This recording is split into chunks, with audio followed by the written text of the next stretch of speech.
तो basically reproduction chapter में आपके 4 चैप्टर पढ़ने हैं आपको। पहला है रिप्रोडक्शन इन ऑर्गेनिज्म, दूसरा है रिप्रोडक्शन इन ह्यूमन बीइंग, तीसरा है रिप्रोडक्शन इन फ्लावरिंग प्लांट या sexual reproduction in flowering plant, और फोर्थ वन है आपका रिप्रोडक्टिव हेल्थ। तो ये टोटल 4 चैप्टर है यूनिट में, रिप्रोडक्शन यूनिट में। आज हम स्टार्ट करेंगे आपका reproduction in organism. Reproduction in organism सबसे छोटी चैप्टर है, लेकिन इसे पढ़ना है हमें अच्छे से समझ के। ये आपको एक बेसिक थ्योरी देता है जिससे हम reproduction in organism, reproductive health ये सब समझ पाएंगे। एक टर्म हमें समझना है, इसमें कुछ कुछ टर्म है, इसका मतलब क्या होता है। अगर वो चैप्टर हम जान जाएंगे अच्छे से तो हम reproduction in organism, flowering plant और रिप्रोडक्टिव हेल्थ अच्छे से हम समझ लेंगे। तो बेसिकली रिप्रोडक्शन इन ऑर्गेनिज्म हमें पढ़ना क्या क्या है ये पहले डिस्कस कर लेते हैं, देन हम रिटर्न जाएंगे।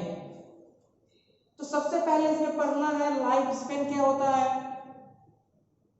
जो बेसिक 9th 10th 11th में पढ़ चुके हैं वो सब हमें पढ़ना है बेसिक। पहला लाइफ स्पेन क्या होता है, दूसरा रिप्रोडक्शन क्या होता है, रिप्रोडक्शन का टाइप्स क्या है, sexual and asexual reproduction, asexual reproduction का अगेन टाइप्स क्या है और किस किस ऑर्गेनिज्म में ये होता है। सेक्सुअल रिप्रोडक्शन का टाइप्स क्या है, सेक्सुअल रिप्रोडक्शन में प्रोसेस क्या है, सेक्सुअल रिप्रोडक्शन क्या क्या इवेंट होता है सेक्सुअल रिप्रोडक्शन में, कौन कौन सा प्रोसेस सेक्सुअल रिप्रोडक्शन में इन्वॉल्व है। जैसे सेक्सुअल रिप्रोडक्शन में हमें पढ़ना है इवेंट क्या क्या है, तो बेसिकली 3 इवेंट है सेक्सुअल रिप्रोडक्शन में। पहला है आपका प्री फर्टिलाइजेशन, देन है आपका फर्टिलाइजेशन एंड देन है पोस्ट फर्टिलाइजेशन। ये है आपका इवेंट। अगर सेक्सुअल रिप्रोडक्शन का प्रोसेस पूछा जाएगा तो हम बोलेंगे सबसे पहले gametogenesis, then fertilization, then embryo formation and then development of an organism. तो ये टर्म हमें पढ़ना है रिप्रोडक्शन इन ऑर्गेनिज्म में। तो अब हम स्टार्ट करते हैं आपका new chapter reproduction in organism.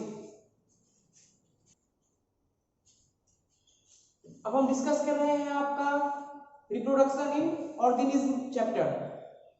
तो बेसिकली सबसे पहले हमें जानना है व्हाट इज रिप्रोडक्शन। इस सब पे ज्यादा हम डिस्कस नहीं करेंगे क्योंकि ये हम जानते हैं, फिर भी एक बार हम देख लेते हैं डिफिनेशन ऑफ रिप्रोडक्शन।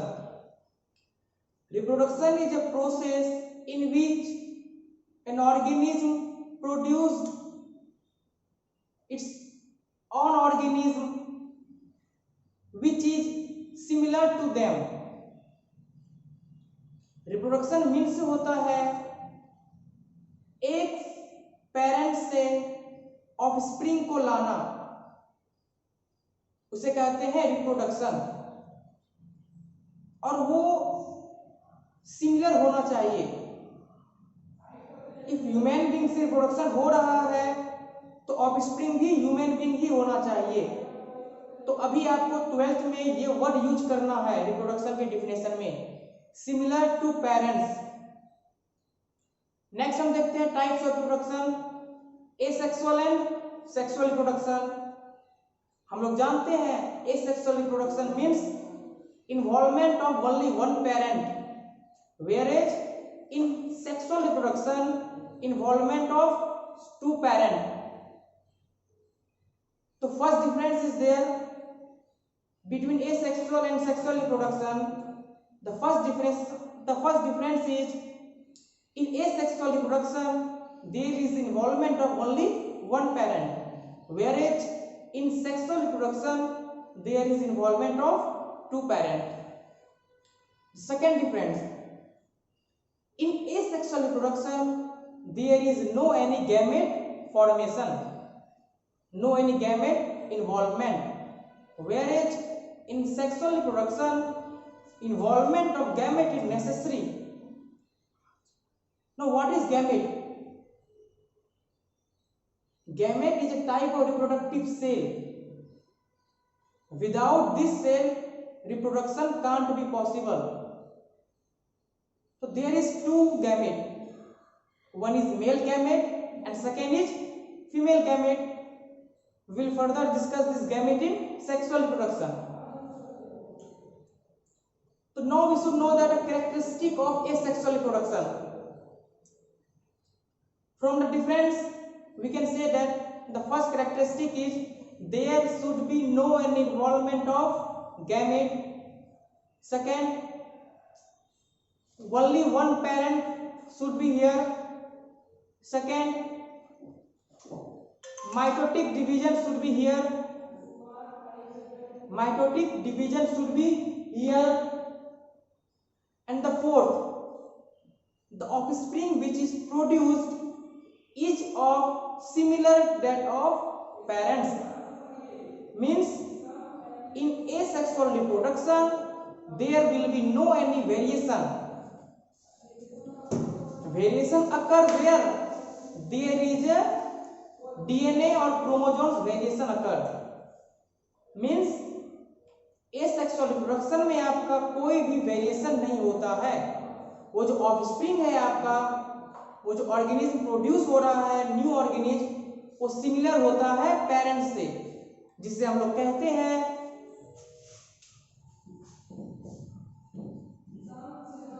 क्लोन, जिसे हम लोग कहते हैं क्लोन. तो ये है आपका कैरेक्टरिस्टिक एसेक्सुअल रिप्रोडक्शन का. नेक्स्ट हम चलते हैं टाइप्स पे. टाइप्स भी हम लोग जानते हैं. सबसे पहला है आपका बाइनरी फिजन. हम लोग थियोरेटिकली ये डिस्कस करेंगे what is binary fission. Binary fission means होता है जब कोई ऑर्गेनिज्म डिवाइड होके दो ऑर्गेनिज्म में प्रोड्यूस हो, उसे कहते हैं बाइनरी फिजन. तो बाइनरी फिजन का अगेन प्रोसेस है. बाइनरी फिजन सबसे पहले न्यूक्लियस डिवाइड होता है. न्यूक्लियस जैसे ही डिवाइड होगा वो दो न्यूक्लियस बन जाता है, और दो न्यूक्लियस बनते ही साइटोप्लाज्म का भी डिवीजन हो जाता है, क्योंकि दो न्यूक्लियस एक सेल में हो गया, जिसके कारण से उसकी वेटेज हो जाती है और लेंथ इंक्रीज करती है. और लेंथ इंक्रीज होने के बाद उसकी साइटोप्लाज्म जो है वो भी डिवाइड हो जाता है, जिसके कारण से दो ऑर्गेनिज्म का फॉर्मेशन होता है. और दो ऑर्गेनिज्म जो फॉर्मेशन हो रहा है, इसमें अगेन सेम ऑर्गेनिज्म के जैसा अपना अपना न्यूक्लियस होगा, अपना अपना साइटोप्लाज्म होगा. तो यह है आपका बाइनरी फिजन. दूसरा है मल्टीपल फिजन. बाइनरी फिजन और मल्टीपल फिजन में थोड़ा सा बस डिफरेंस है. बाइनरी फिजन में दो ऑफस्प्रिंग का प्रोडक्शन होता है, दो ऑफस्प्रिंग का फॉर्मेशन होता है. Whereas in multiple fission there is formation of more than two offspring because of multiple nucleus. Binary fission और मल्टीपल फिजन दोनों एक ही है. अंतर क्या है? जब दो से ज्यादा ऑर्गेनिज्म का फॉर्मेशन हो जाए तो उसे कहेंगे मल्टीपल फिजन. और इसी प्रोसेस में जब दो ऑर्गेनिज्म का फॉर्मेशन हो उसे कहेंगे बाइनरी फिजन. तो इसका एग्जांपल हो गया आपका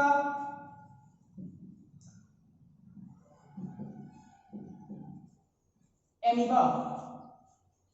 इसका एग्जांपल हो गया एमीबा. एमीबा हम लोग जानते हैं एमीबा का मूवमेंट होता है सीडोपोडिया के थ्रू. नेक्स्ट हम चलते हैं बडिंग पे. बडिंग होता कैसे है? सपोज ये एक ऑर्गेनिज्म है, इस ऑर्गेनिज्म से एक आउटग्रोथ होता है, एक पार्ट का ग्रोथ होता है, जिसे हम लोग कहते हैं बड. ये है आपका बड. कुछ टाइम के बाद ये बड का इंक्रीजमेंट होता है उसके ग्रोथ में. और जैसे ही ग्रोथ इंक्रीज होता है वो स्प्लिट होके टूट के न्यू ऑर्गेनिज्म में बन जाता है। ये है आपका बडिंग। बडिंग में आउटग्रोथ होता है स्मॉल पार्ट्स का जिसका नाम है बड, और कुछ टाइम के बाद वो एक न्यू ऑर्गेनिज्म में फॉर्मेशन हो जाता है। इसका एग्जांपल है हाइड्रा।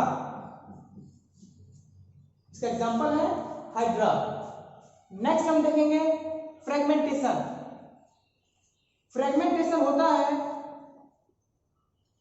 एक ऑर्गेनिज्म इक्वल भाग में डिवाइड होता है। एक ऑर्गेनिज्म इक्वल भाग में डिवाइड होता है और जैसे ये डिवाइड होगा कुछ टाइम के बाद ये ऑर्गेनिज्म जो डिवाइड हुआ था ये अपने पेरेंट के ऑर्गेनिज्म के तरह ही फॉर्मेशन हो जाता है। इसमें कोई बडिंग और बाइंडिंग रीजन में आपका आउटग्रोथ था। बाइंडिंग रीजन में न्यूक्लियस डिवाइड हो रहा था, साइटोप्लाज्म डिवाइड हो रहा था। इधर छोटे छोटे पार्ट इक्वल पार्ट में ऑर्गेनिज्म डिवाइड होता है और वो जैसे ही छोटे छोटे पार्ट में डिवाइड हुआ कुछ टाइम के बाद वो अपना फुल शेप ले लेता है। ये है आपका फ्रेगमेंटेशन। फ्रेगमेंटेशन आपका होता है स्पॉन्जेस में। तो ये है आपका एसेक्सुअल रिप्रोडक्शन। एसेक्सुअल रिप्रोडक्शन का एडवांटेज क्या है? मीन्स इसका एडवांटेज और डिसएडवांटेज दोनों मिला के हम बोलेंगे। इसमें कोई भी वेरिएशन नहीं होता है।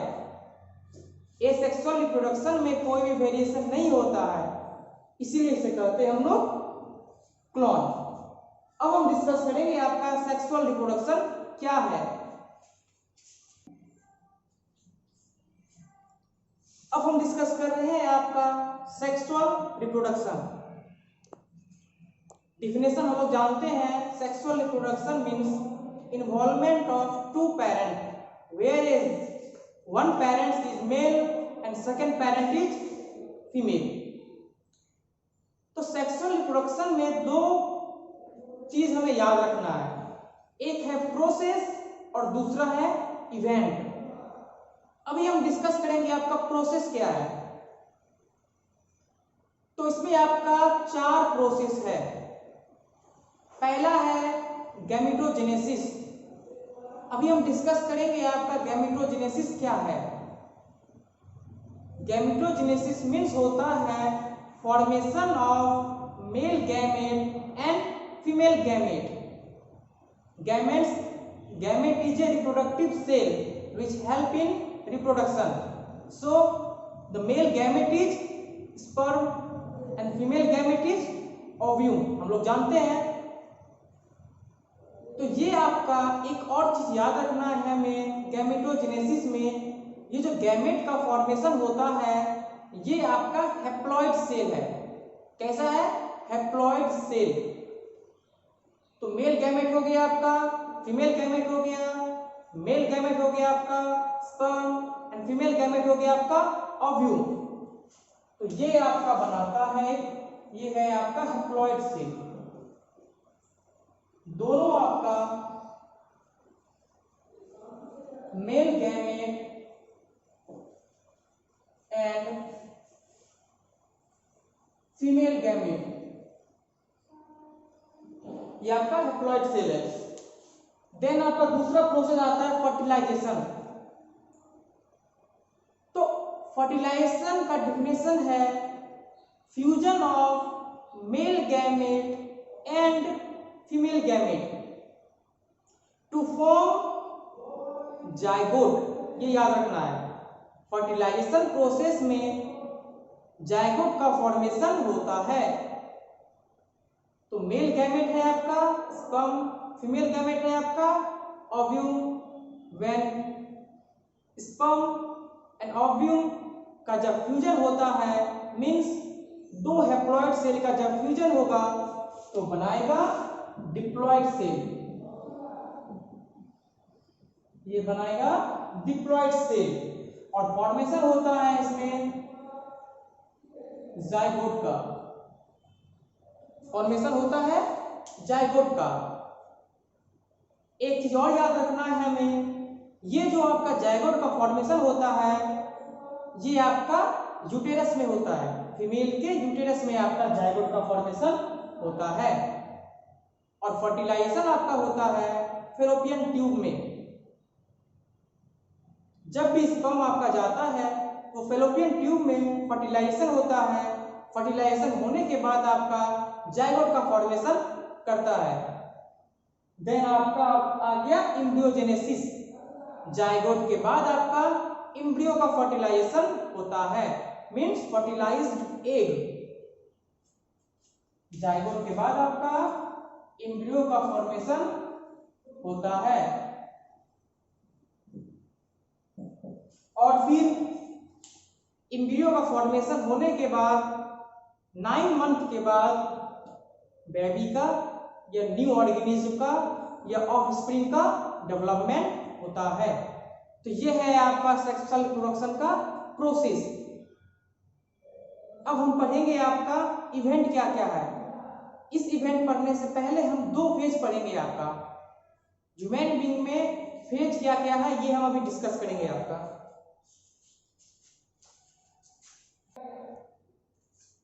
अब हम डिस्कस कर रहे हैं आपका phases of sexual reproduction. Sexual रिप्रोडक्शन में क्या क्या फेजेस हैं, तो ओवरऑल इसमें आपके 3 फेजेस हैं सेक्सुअल रिप्रोडक्शन के। एक है आपका, पहला है जुवेनिल फेज,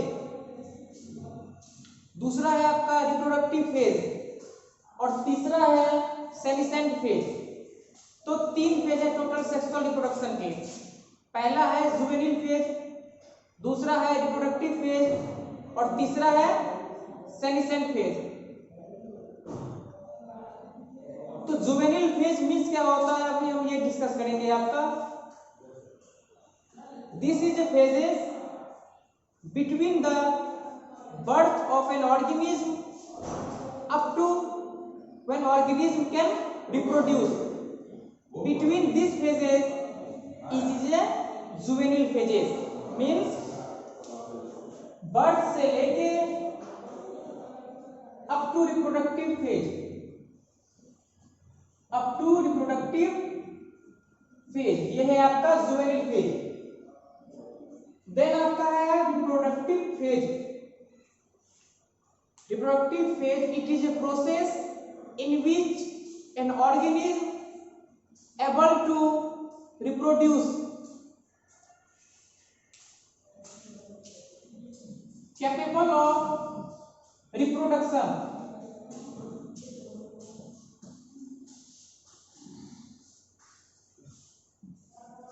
यह है आपका रिप्रोडक्टिव फेज। जुवेनिल फेज मीन्स हुआ बर्थ से लेके रिप्रोडक्शन स्टार्ट होने तक का फेज को आप कहेंगे जुवेनिल फेज। दूसरा है आपका रिप्रोडक्टिव फेज, जिस एज में ऑर्गेनिज्म रिप्रोड्यूस करने की कैपेबिलिटी में रहे उसे कहेंगे रिप्रोडक्टिव फेज। तो रिप्रोडक्टिव फेज आपका प्रीमेट एनिमल में मींस प्रिमिटिव एनिमल में और नॉन प्रिमिटिव एनिमल में अलग अलग है। तो हम लोग जैसे प्रिमिटिव एनिमल है इसमें आपका जो रिप्रोडक्टिव फेज होता है उसे कहते हैं मेंस्ट्रुअल साइकिल। और जो नॉन प्रिमिटिव फेज होता है, नॉन प्रिमिटिव एनिमल है सपोज कैट, टाइगर एक्सेट्रा, इसमें जो आपका रिप्रोडक्टिव फेज है उसे कहते हैं estrogen phase, estrous cycle phase. Primitive animal में जो रिप्रोडक्टिव फेज है इसे कहते हैं मेंस्ट्रुअल फेज और नॉन प्रिमिटिव में जो फेज है इसे कहेंगे एस्ट्रोजन साइकिल या एस्ट्रोसस साइकिल। और तीसरा जो फेजेज है वो है आपका senescent phase. Senescent phase means होता है रिप्रोडक्शन खत्म होने के बाद से लेके up to death of an organism. This is a phase between the ending of reproduction up to the death of an organism, this is known as senescent phase. तो फिर से हम डिस्कस करेंगे आपका जुवेनिल फेज, रिप्रोडक्टिव फेज और आपका senescent phase. तो reproductive phase जो आपका है बिटवीन बर्थ टू रिप्रोडक्शन, यह है आपका जुवेनिल फेज। और रिप्रोडक्टिव फेज जो है आपका, it is a phase in which person is capable of reproduction, वो है आपका रिप्रोडक्टिव फेज। तीसरा है सेनिसेंट फेज। सेनिसेंट फेज में होता है रिप्रोडक्शन खत्म होने के बाद से लेके up to death of an organism, death of an organism. और रिप्रोडक्टिव फेज में आपका प्रिमिटिव एनिमल में आपको जो साइकिल होता है वो है मेंस्ट्रुअल साइकिल, और नॉन प्रिमिटिव में जो होता है वो है स्ट्रेस साइकिल। एसेक्सुअल रिप्रोडक्शन में जो आपका टाइप्स था वो आप हमारे वीडियो लिंक में जाके 9th-10th क्लास के वीडियो लिंक में आपको एसेक्सुअल रिप्रोडक्शन के टाइप्स का डिस्क्रिप्शन मिल जाएगा। उस वीडियो को खोल के आप उधर से सेक्सुअल रिप्रोडक्शन का टाइप्स, प्रोसेस पूरा डिस्क्राइब किया हुआ है, आप उधर से पढ़ सकते हैं। तो नेक्स्ट वीडियो में हम देखेंगे आपका